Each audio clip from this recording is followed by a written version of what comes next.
Well, hello everyone. Hold on, I want to make sure that we're all here.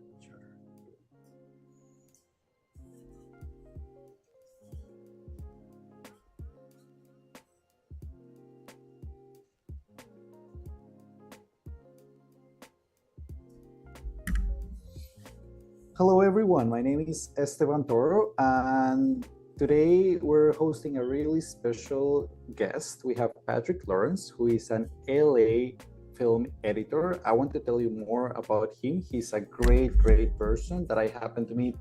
Where did we meet, Patrick? In LA, I want to say? Yes, an Odyssey. Cool, that was great. So let me tell you a little bit about Patrick. So he's an LA-based professional film editor, originally from St. Louis, Missouri. And since 2014, he has edited more than 16 feature films, including Scare Me and Clara's Ghost. He has had more than 7 films in the premiering at the Sundance Festival. And he's a really well-accomplished television editor. He recently served as a lead editor in the season 1 and 2 of Bonding, which you can currently see in Netflix. And in his free time, he's an avid hockey fan. So if you're into hockey, you will like this guy. And overall, he's a great editor. So we are really lucky to have him today. We're going to have like a really candid conversation. I prepared a couple of questions for him. And of course, we will be listening to your questions as well. So before I give you the word, Patrick, I just want to give a little bit of heads up here. Like we have Annika joining on Adobe Live on Behance, and I'm also reading your questions in the YouTube channel. So if you have any question for Patrick, feel free to just drop your questions, and I will be reading it for all of you so we can solve the questions. I see Oliver Andrews. Let us know from where you're joining, from where in the world. We have people joining from all over the planet, so I think that's great. All right, Patrick, welcome. Hello, thank you for having me. Oh, it's our pleasure. Tell us a little bit about you. What do you like to do? Well, yeah, I got into editing or filmmaking in general in high school. I wanted to be a director and went into college sort of expecting to go that route. And then at the time, everybody seemed to want to be a director. I guess they still do.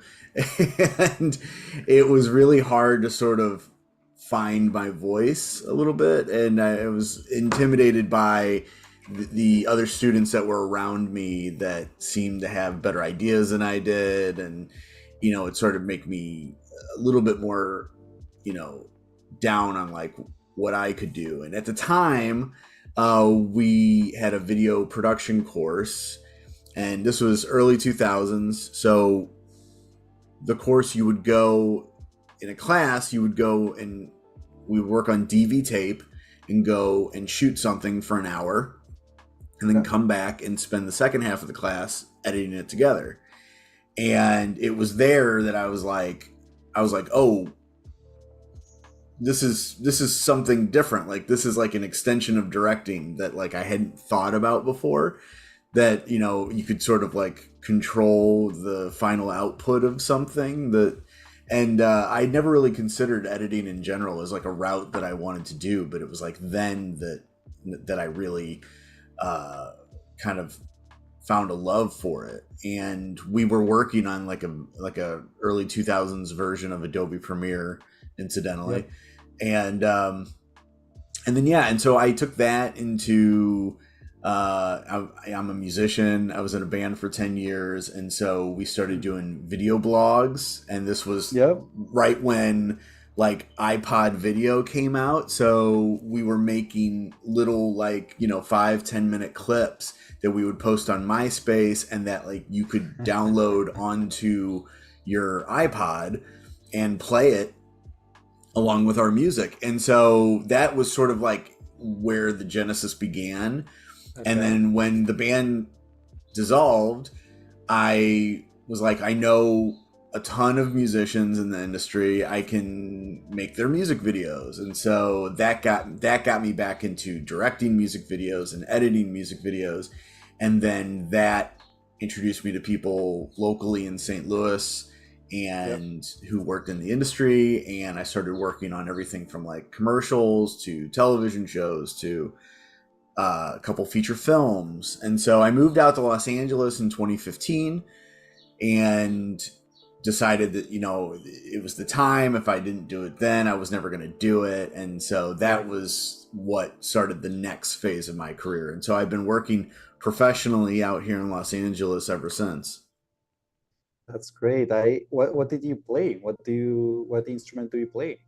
Well, I'm a drummer. And Drummer. so I do find that my sense of rhythm and timing from playing Yep, drums for of course. now over 25 years, like that does reflect a little bit in the edit. Yeah, do you find some similarities when you're editing? You know, you're in the timeline and you think like, this, like Yeah. storytelling is here. Like maybe I should make a trim here. Like I should cut here. I don't Yeah, know. Do you find it? it like to a fault because I will be in a session with a director or a producer and they will specifically want me to do a thing that rhythmically does not make sense to me and Okay. or I did this show and I had this montage sequence that was so in my mind perfectly cut Yep. and the producer was like, I need you to take 10 seconds off of that or whatever it was, Oh, 5 seconds off or whatever. And I was like, if I cut it here, then the transition in the music won't make sense yeah, because you one makes need sense. the pre-chorus to go into the chorus and like it's not going to have the emotional quality. It was like my head exploded.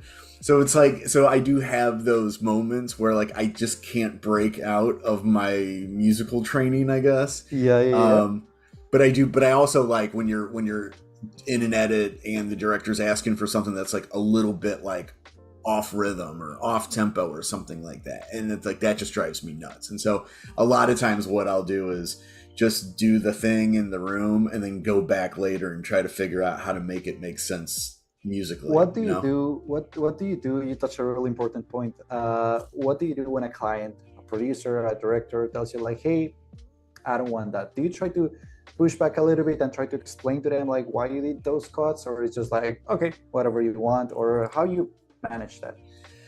Yeah, this is the biggest question I think when it comes to, you know, what to tell people to expect when becoming an editor, Yeah.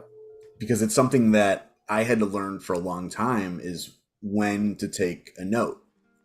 I have met editors that will just do everything, you know, and I would see them and go like it just felt so soulless to me. It felt like being a button pusher. And I'm not a Yeah. button pusher because I like to be the person that it's like, you're hiring me because you like something that I've done before and then you like the Yep. experience that I bring to the table. And I want to give you all of those things, but I also don't want to be the person who's just doing the things for you because you can't do them yourself. So it took me a long time to get to a point where if I thought a note was bad, Yep. that I would just like see it out. And I Oh, think that like the best advice that I could give any young editor if you're getting started or whatever is to always take the note. You can know in the back of your mind that's not going to work. We don't have the footage for that or whatever the thing is. But more often than not, you'll be surprised by just letting it happen and letting it work itself out. And then you'll go, oh, I didn't actually see it from that perspective and it does work. Or okay. you go, oh, you know what? It doesn't really work, but now that I see what you're going for, let me see how I can make it better. And for a long time, I found myself being resistant of that because like intellectually, I would be like, that makes absolutely no sense. I'm not going to do that. And here's why you're wrong. Hmm. It's a bad move. And I know a lot of editors have that conflict, especially when you're It's hard. so especially when you're so intimately attached to the footage because you've Yep. watched it all down, you know the dailies, and like a lot of times the directors are coming from set, and on set there's 100 things coming at them at once, so they're not seeing it through the same lens that you are. But yeah, I think that you have to see where the road goes sometimes, and you know. very often you might be right. I mean, I'm in a project right now. I'll give you a great example, where the director wanted to change the last 5 minutes of it's a short, so he wanted to change the last 5 minutes, not the last 5 minutes, the last 2 minutes of the short. And when I read the description of it, I told him, I was like, I just don't know. I don't know. It doesn't feel like there's any substance here. And I didn't mean that in a negative way. I just meant it in like, it didn't feel like it was wrapping up the story. But I said, I'll do a pass of your version, and then I'm going to do a pass of my version, and then we'll see where we land. And he liked his version. So I said, okay, let's go ahead and do that. So we moved forward on that and felt pretty good about it, where it landed. And then this past weekend, we were showing it to a few people, and almost unanimously people came back and said they didn't understand the ending. So you do have these moments where you go, hey, I think that note is wrong, but I think if you at least go and try the thing, then everybody's happy in the end because they at least worked it out of their system. Whereas if you just shut it down and you never know, then it's always going to be eating away at them in the back of their mind. It's like maybe my idea was better until they find out that it wasn't, so. Yeah, so you give them space so they will notice that it doesn't work, and then it's like, hey, I told you, but I didn't tell you. And in a lot of ways, it does feel like a bit of a runaround. Like it feels like a waste of time, but it's almost better to just do it than to waste your breath arguing about it. You have directed and edited at the same time. According to what you told me, you were directing some music videos. How do you decide that you want to go just for editing and not filming your own projects, or you still do it? And how to take that transition? Should you? What are your thoughts on that?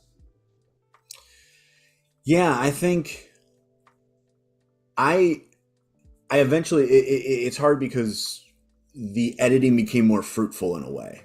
I would love to direct still, but the projects are sort of more few and far between. So when you become a commodity as an editor, then all of a sudden you're working all the time. Whereas if I was just focused on directing, I probably would have more space in between projects and would have to find something to do in between anyway to supplement my income. So I just sort of became more and more focused on editing over time. And I still do direct from time to time, but I'm an idea person. I'm not necessarily a writer, so I will come up with ideas all the time, but never be able to sit down and actually like write a script or whatever. But I think like to me, in an ideal world, where I would love to land someday is, in a position maybe on a television show where, you're editing on season 1 and 2, and then season 3 you get to direct an episode, and then season 4 you're directing a couple, and you see that a bit, from time to time where the editors get elevated to director on some series. But that's the dream, and then maybe eventually a feature someday. But as of right now, I'm still just focused on editing. You touched a really important point that I wanted to touch later, but let's go for it. Money. You mentioned I decided to go for editing because I was busy all the time. Let me ask you this question. Can you make a living as an editor? How? That's a great question. I'm going to sound a little negative here. I think that go for it. You can make a living as an editor, absolutely. And I think that right now we're going into uncharted territory. So I think that if you're a video editor that is, looking to do content maybe for YouTube or, even doing stuff on TikTok or Instagram or whatever, I think there's going to be a lot more opportunity there moving forward over the next couple of years. But in terms of television, feature film, narrative work, and things of that sort, I think that what I'm seeing is a bit of gatekeeping getting ready to take place, because we just came out of a situation where in the years leading up to the pandemic, they were looking for ways to make content. So when I first moved out here, I sort of fell into doing short form series content. And that Okay. is sort of like they didn't want to do 30-minute episodes of something. They wanted to do like 15-minute episodes of something. And so when I did the first season of Bonding on Netflix, it was actually for a different streaming service called Black Pills. And they wanted to do 15-minute long episodes. And so that, and this was 2017. So, and previously to that, I'd done 2 series for Warner Brothers that were similar. They were like, basically it's like, hey, you got a 30-minute episode here, cut it right down the middle. And now we're going to have, instead of 3 episodes, now we have 6 episodes. So that was sort of the trend leading up to the pandemic, where like immediately right before the pandemic, you had Quibi come out and they were like 10-minute long episodes, and then it crashed. So the other thing that happened right before the pandemic was Disney Plus came out. So all of a sudden you have Disney Plus, you know, Amazon Prime, Peacock, Paramount, all of these things that are like, we need content and we need them now. So coming out of the pandemic, late 2020 through 2021, it was just a flurry of stuff getting made because the streamers needed content. But now, what none of them took into account that subscriptions are kind of finite.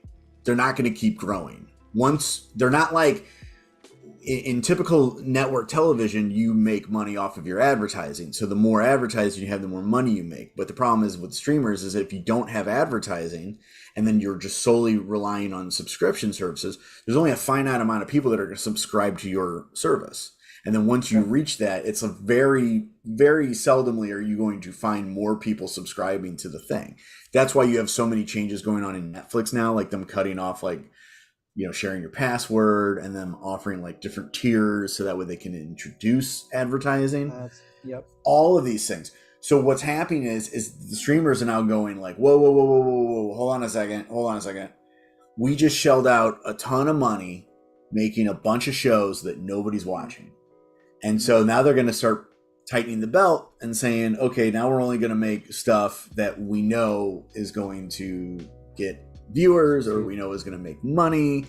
And I think we're going to start seeing less and less work coming out of that. So that was a long-winded way of saying that, yes, I think you can make a living as a video editor, but I think that the roads are going to be a lot different, especially coming out of these strikes. I think it's going to be way different because I think there's going to be less content than we've seen in the last 2 years. And already, even for myself, there's more competition for the jobs you do get hit up for.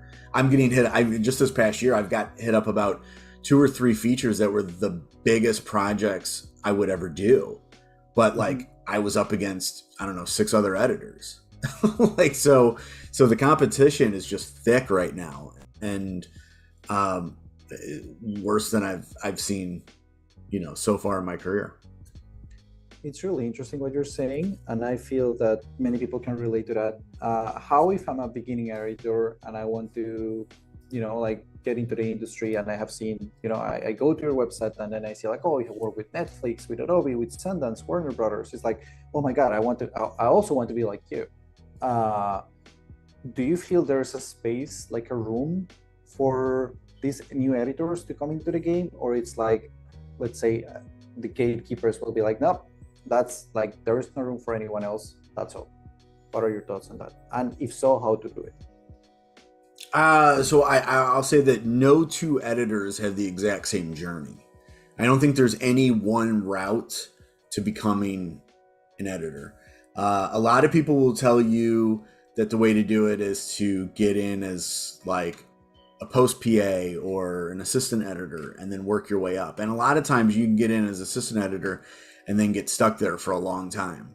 Yep. And,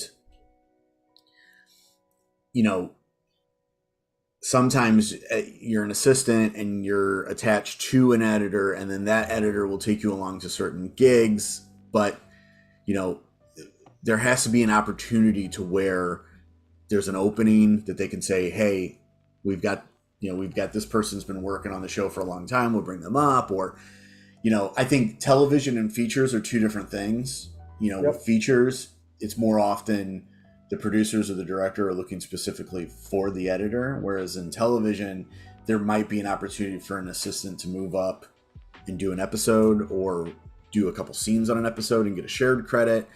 You just find that less and less on the feature side. Yep. But I think that if you're coming up, the one thing I would suggest is that you always make your intentions known. I never really fell into doing assistant editing. I did do some, but I always positioned myself as being the editor.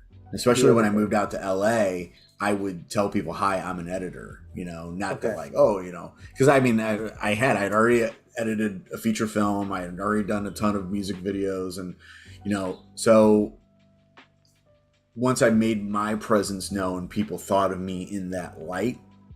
Mm-hmm. And so because of that, I got more opportunities that way. So I always say, like, if you're in the camera department and, you get in as a second AC, but you want to be the DP, you talk to the producers, you talk to the camera department, you find ways to just get in and then make it known that, like, hey, this is what I want to do.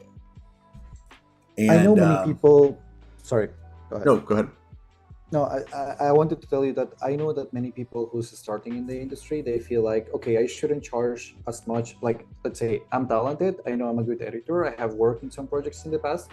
I shouldn't be charging what, like top tier editors in LA are charging right now. But I want to play in the game, like I want to play this. What's your recommendation on how to charge, depending on the projects? And I know now you can see it from the two sides because now you're an established editor in LA. Mm-hmm. But you actually got there and started at some point. So how to price your cost? Should you give like lower prices to start with, or should we just go with like, this is the rate that I want to be making, and I'm just going to do it until I find the first client who's willing to pay that? Or, what's your advice on that front? Yeah, I always recommend that you do what's right for you and what makes sense for your bank account. Because there are opportunities to be had when you do things for free. But I don't recommend that you solely work for free.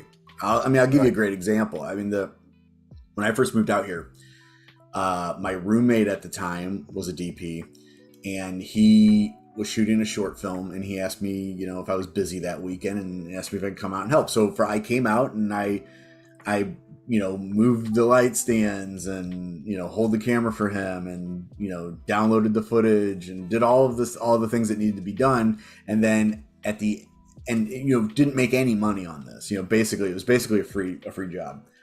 Yeah. At the end of the shoot, I gave the producer my card and I said, I'm actually an editor. If you need somebody to edit this, let me know. And a couple months later, they didn't like the cut that they had from a different editor, and they reached out to me to see if I would take a look at it, and I did. And they loved it. And a couple months later, it got into Sundance, and that's really where my career took off. And it all stemmed from me basically doing a favor for my roommate. So I think that you have to know where, okay, I'm not going to make any money on this, but I might meet a good producer or I might meet a good director. Know when to take those jobs, but also you have to know when to value yourself. And I still run into this today where it's like, I think I've been guilty of doing a lot of favors for people that I shouldn't have done favors for. And so now I've sort of been a little bit more aggressive about making sure that like my time is valuable. And even still, you find that there's a little bit of pushback there, and it just is what it is. If you can look at it, a lot of times when I tell somebody, I'm like, hey, look, if you can't meet my rate, then let's talk about it, and we'll figure it out how to make it worth my time. Because let's do that exercise right now, Patrick. I'm really interested in that. So I want you to edit this. I recorded all this footage. I recorded this documentary, and I want you to make a final cut of 10 minutes. What's your rate for that? For a documentary? Yeah, 10 minutes. Final cut. I would say probably, I would probably start at somewhere closer to $3,000, $4,000. Let's say you're saying like a short, like a Yeah. 10-minute doc. I mean, yeah, I would say let's say $3,000. Right. And that's a lot for a short. But also, you're telling me it's a documentary, which is a lot of time. So for me, I'm at least looking at how long is this going to take? How am I going to divide my time up with that amount?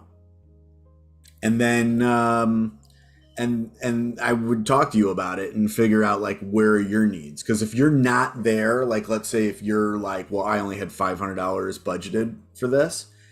Yep. In reality, like on a good week, Yep.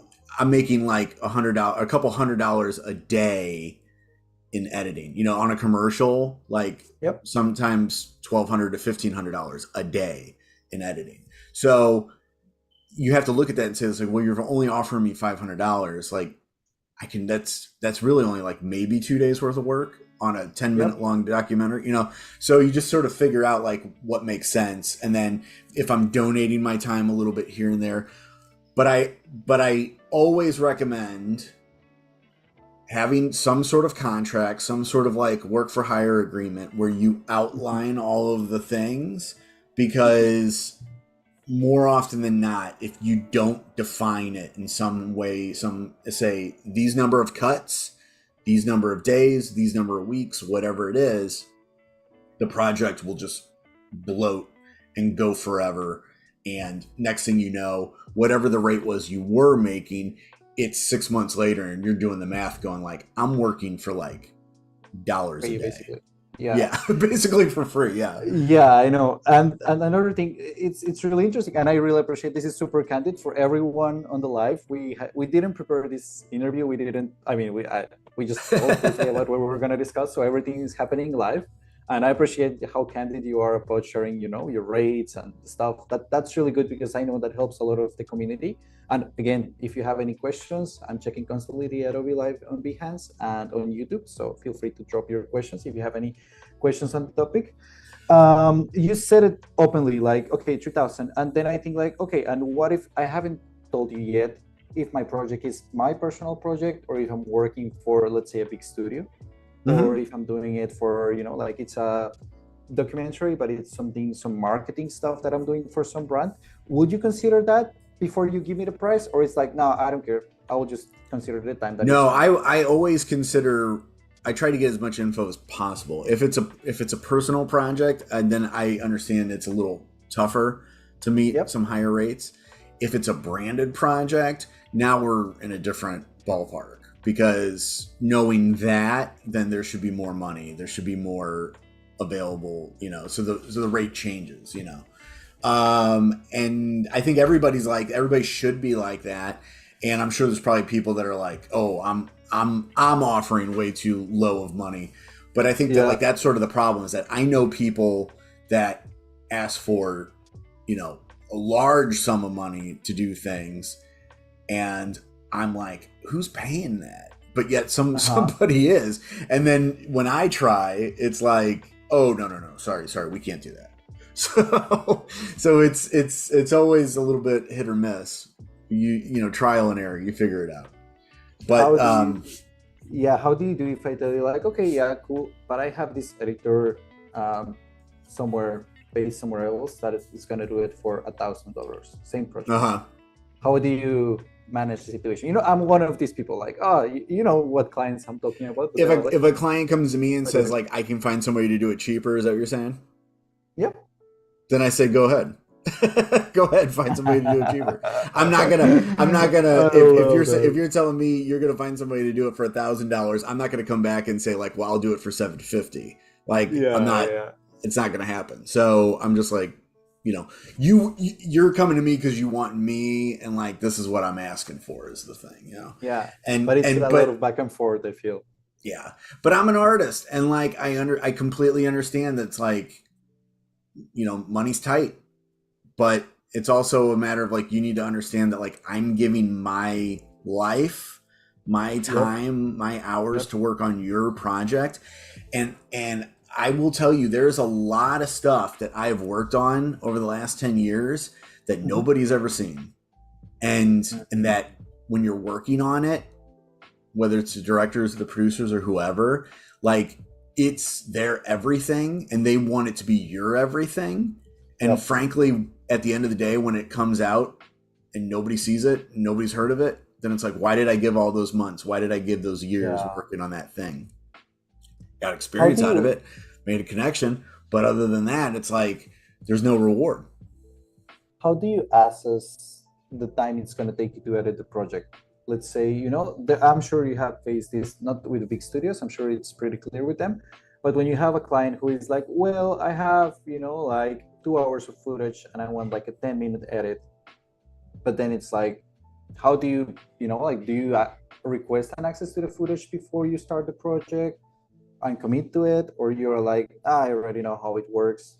I want to have your input on, you know, like, we're having this original conversation. I'm just telling you, I want this tight edit of 10 minutes. And you're like, okay, it's going to take me 2 days or 1 week or 3 weeks. How do you estimate that? Yeah. Sometimes that's tough because, for instance, I just did a short that I read the script. It was a pretty tight script, and I knew that the edit, I could tell, was probably going to be really tight. So I didn't think it was going to be a ton of work. And so originally I quoted them as saying like, maybe like 6 or 7 days. And then when I got into the footage and started watching all the footage, and it took me 2 days just to watch down all of the footage and make all my selects. So I sort of had to go, okay, well, I'm not going to count those 2 days towards the 6 days. So it sometimes it is hard to decide. But for instance, if I get hit up about a feature that was already shot or a short that was already shot, the first thing I'll ask is for the script and for screenshots or screen grabs of the footage. So that way I can see the quality of the footage, the quality of the DP. And, you know, I like to know, obviously, the script. I want to know that it's a good story and that the writing's good. And then I also want to know who the cast is, because that's another big thing, is that when for me right now that I know, you know, years of knowing the inner workings of certain film festivals and stuff, that it's now to the point where whoever's in the movie really helps sort of determine like whether or not something's going to be seen. Yeah. That's really, really interesting. I appreciate that.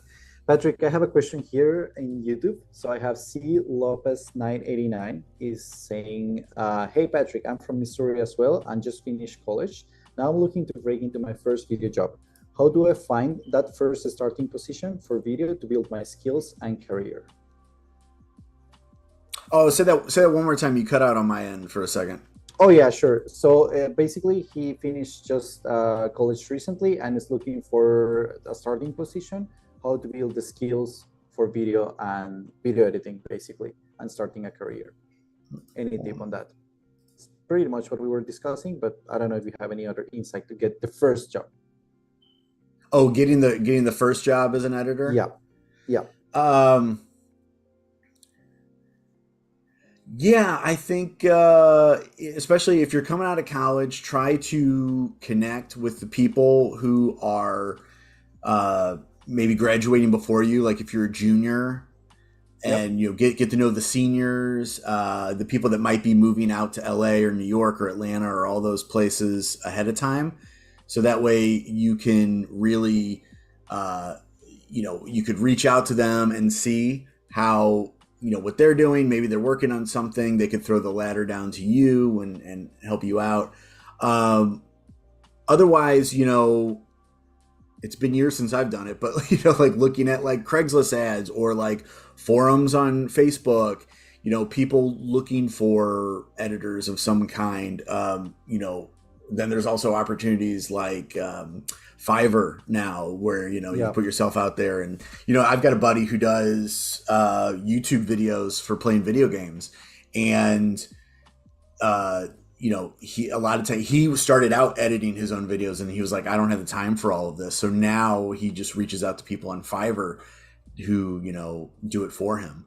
So I think there are a lot of opportunities out there, especially in the video and the YouTube side of things, where you can like get some more experience. But otherwise, it's like if there's production companies in your town, reach out to them, make your presence known, try to get on set, try to get an apprentice role as an editor, try to become a Yep. junior editor, all of those things. Those are good ways. But also just like get to know producers, get to know directors, because if they're working and they need somebody, you want to make sure that they're thinking about you. Okay, so networking will be kind of like the whole thing. Like networking is extremely important, not only being a good editor, but also knowing how to build those relationships. I want to ask you about reels.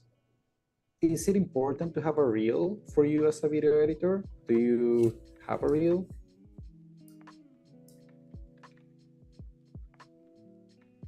Oh, sorry, there you are. Yeah.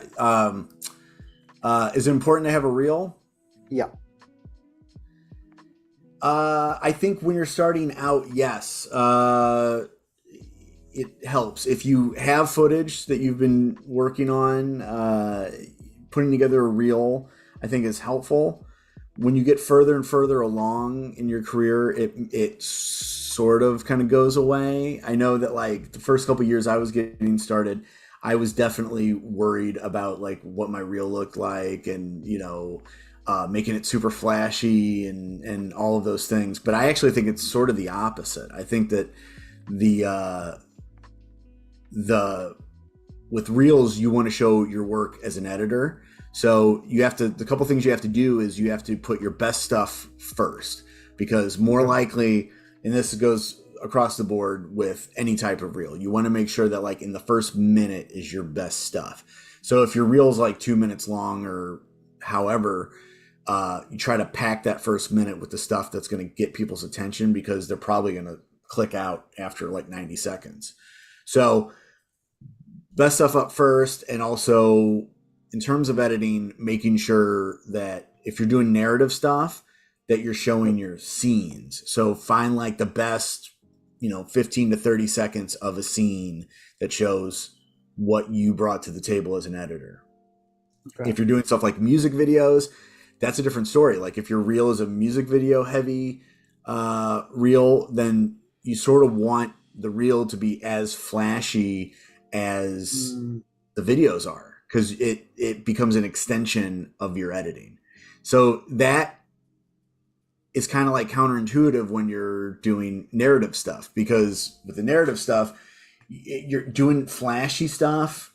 It just looks like a DP's reel. It doesn't look like an editing reel, because you might say like, well, look at what I can do in the edit of this reel, but all you're doing is showing imagery that is just highlighting the DPs. It's not highlighting you. So you need to.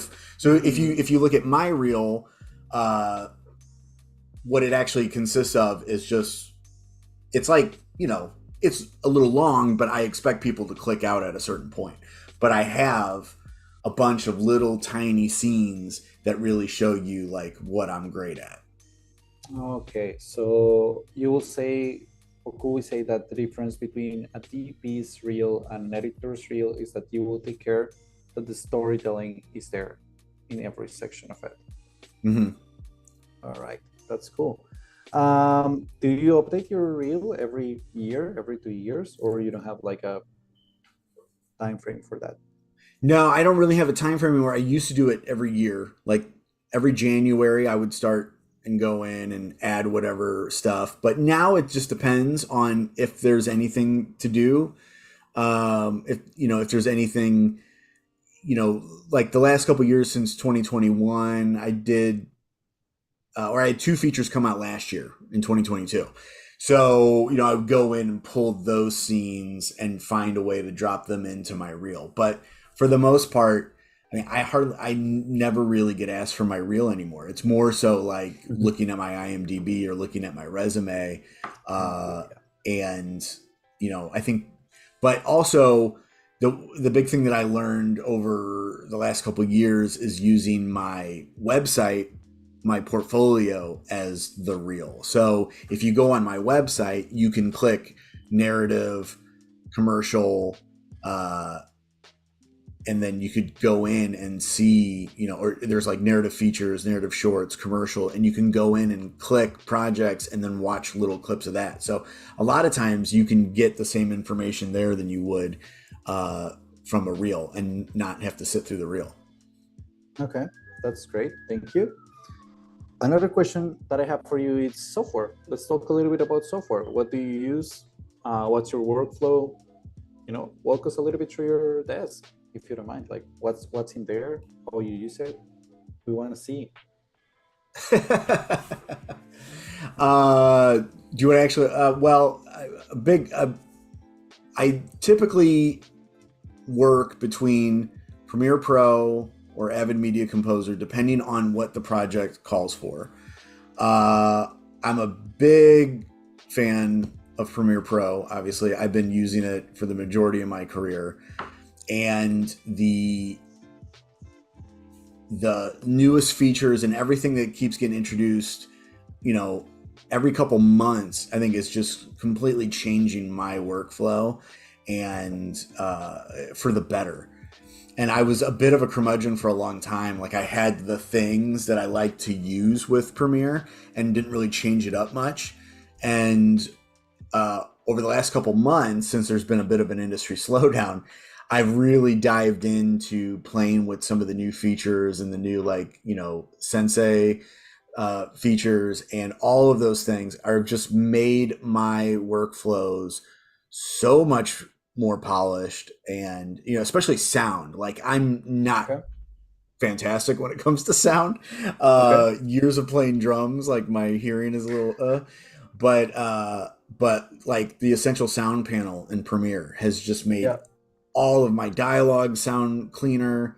A lot of people love the new Adobe podcast feature that just seemingly can clean up anything and make it sound fantastic.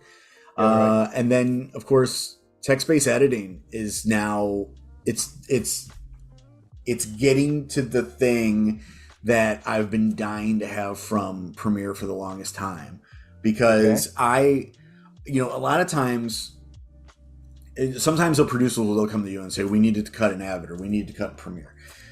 But for the longest time, I struggled with, I knew, because Avid had script sync, that I could go in and use that to help navigate footage a lot faster than I would without it. And so when Premiere introduced speech to text last year, I started playing with that for a doc project. And I was like, there's something to this. It's not quite there yet, but there's something to this where I feel like I could be using it in a script form. And so earlier this year, I got to do a case study for text-based editing, which was focused on non-scripted, doc footage, that as I was playing with it, I realized, like, I think I could use this in a narrative form. So once I got my hands on the beta and got into it, I started figuring out, like, ways that I could actually use it to help speed up my workflow. And so one way I'll do that is, basically it's like with script sync, what I would do is if I had a scene already roughed together and I needed to replace a line, I would go into script sync, find the line, and then I would see all the takes of that. So with text-based editing, what I can do is I can bring, if I'm editing a scene, I could have all my footage in a separate timeline in a string out or a chem roll. And then with the auto transcribe feature, that footage is instantly transcribed. And I can pull up my string out and then look for a phrase. So I'm specifically looking for a certain word to replace. I type it in, and then it'll tell me there are 6 instances of this. I can go in, find it, cut it in, and then move on. And this is something that's like in Premiere I wish I had years ago. I know.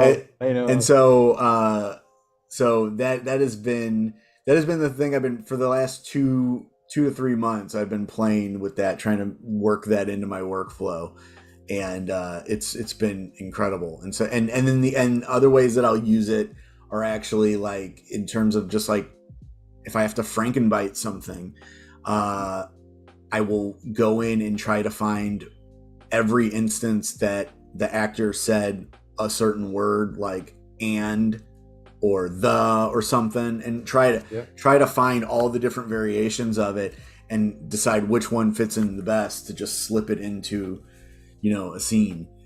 So I mean, I'm really excited about where that technology is going, and how it's really going to help evolve my narrative workflow. Great. I have a question here from the audience. You have really many fans. Like I see a lot of comments like, "Oh, your work is fantastic. I love your work on Blood Relatives, and like on your work in Kid Blue." Like you have a bunch of fans here. I think that's great. There is a question though. It goes like this: how do you practice your skills? I would like to edit things in my free time, but I have no idea what to film or edit to practice on my own time. Any advice on that? Yeah. Um, I think so. I have a lot of fun by finding things like with social media. I would say I still play music, and so one way that I flex that muscle is with the music, creating content for that, whether it be like lyric videos or just like quick little like even just like little meme videos that we could post on our Instagram page to help Yeah. drive up attention. Yep. All of those things help flex that muscle. But yeah, you can always go out and film something, or if you've got the time, like write like a 2 or 3 minute long script or something, go shoot it with a couple friends and film it, or make like a travel log, some out of some footage, you go to the beach for the day and cut together some b-roll footage that you can use. um, I think but the point is with social media, I think there's a lot of things that you can do to help flex the muscle by like whether it's on your personal page or it's on a separate page or whatever, to really play around. I mean, I'm just like last Yep. week I was trying to make it's so funny like this is my job, but I'm on TikTok the other day sitting there like trying to figure out like how do I stitch this thing together in TikTok. Like, Uh-huh, uh-huh, so uh-huh. there's always ways that you can be playing with stuff, and especially now, compared to where it was 10 or 15 years ago, there's a lot more Right. options out there. All right. What do you think about like, yeah, editing for social media such as Instagram Reels or TikTok versus, like, do you feel someone should be, capable of doing both nowadays? It's something required in the industry, or it's like, nah. No, I think no. I When it comes to this industry, I think you have to know as much as possible because it's moving so fast, and especially with the technology, whether it comes to editing platforms or social media brands, like it helps to know as much as possible, because you might get a job, for instance commercial work. Like a lot of commercial work now, they want 9 by 16 videos for their Instagram stories. Right. And one of the great things about Premiere is that you have auto reframe. So Yep. a year or so ago, when you were making 9 by 16 videos, you had to meticulously go in and make cuts and then use your motion controls to just move it over, find the right frame, whatever. Now you can do auto trans or not auto trans. You can do auto reframe, and then you can even do scene detection if you need Yep. to, and that speeds up your workflow from what would have taken maybe like 30 minutes to an hour to now seconds. And then all you have to do is go in and just like make like tiny little adjustments on whatever clips didn't reframe properly, and then boom, hit export, you're good to go. I love that you're a Premiere fan. I really like that. Not because I work for Adobe, not at all, and not because we're on Adobe Live, but I really like that you know Premiere Pro really well. Yeah, I mean, well, I frankly, had, like I want to spend, you know, I love editing, but you know, I also have a life, so I want to yeah, spend the least amount of time doing the things, and so I'm really excited. Like when it comes when we talk about AI, it's like I'm really excited about the possibilities of where things are going in terms of tools that I can use because it makes my life so much easier. The things that 5, 10 years ago took me hours to do and I can do in seconds now. Like, who wouldn't want to be able to do do that? yeah, yeah, Like, yeah, who yeah. wants to spend hours transcribing footage when now all I have to do is drag the clip in and it auto transcribes it in less I than know, 30 seconds? I know, Like I know. I know people that used to spend hours or days transcribing footage for reality shows. And now it's, I mean, unfortunately, that gets into a whole nother discussion, but you know, it's Yeah, like that's I just I love the ability to let me worry about the creative side and less about the technical side. right. Well, before I jump into my last question, that is actually related to that, I want to tell the community this is your last chance to ask Patrick any question you have. So we will have like a 2 3 minutes Q&A if there's time and questions. But before we jump into that, so start typing it now if you have any. Actually, I wanted to touch on AI and video, not only related to Premiere Pro, but what are your thoughts on, you know, like should we have generative video that should be created by AI? Should we have tools that help you to edit faster up to certain level? What should we create or not? And I'm not talking only about Adobe, but generally speaking, like in the video industry, what are your thoughts on AI and video? Yeah, like I mentioned, I love it as a tool. So some of the generative stuff that's going on is amazing because Right. I can't tell you how many times I've sat in a room with a director who has made me change a shot or like completely change a shot or a take because there's something on the wall in the distance or the boom mic came in, you know, and you know whatever the thing is that they get hung up on that now uh you could throw it into After Effects and use, you know, generative fill, and it's like it never existed. We had a shot on another project where I'd never seen it, I'd never noticed it, but it was a big wide shot, and sort of in the distance there was a porta potty sitting there, and like I never noticed it, but the director did.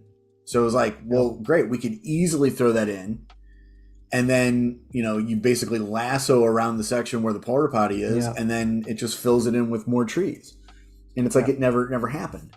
So uh between that and the stuff in Photoshop, I'm really excited about where that's going.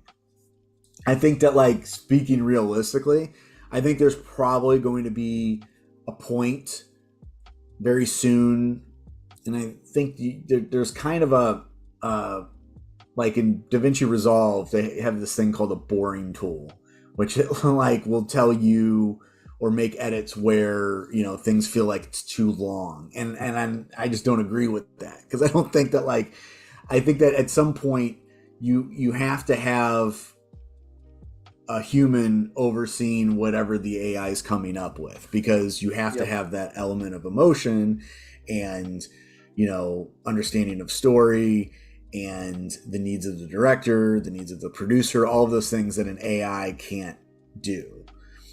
But Mm-hmm. I do think realistically, at some point, somebody's going to develop a technology that will auto edit something for you. Yep. But I think that's only going to get you, if you were to go that route, I think that's only going to get you maybe like 70% of the way. And then you're still going Yep. to have somebody go in and adjust it. But I think that like for novelty's sake, somebody's going to do that. You know, there's going to be AI screenplays and with AI actors and an AI edit probably an AI directed thing, and everybody's going to look at it and go, "Oh wow," for 48 hours, and then they're going to forget Yep. about it, and then they're going to want Yep. to go back to doing things the good old fashioned way. But I do love AI for what it has been able to do, just in terms of like speeding up my workflow and using it as a tool, and being able to fix things that like in the past would have been a major ordeal, or like having to change the edit just to accommodate. So I'm really excited about all that. That's great. That's great. Well, thank you so much, Patrick. It's been great having you here. Thank you so much for your time, for your knowledge, and thank you to all the community. I want to invite you all to see Patrick's work. You just go to his website. We just posted on the chat on Behance and also on YouTube.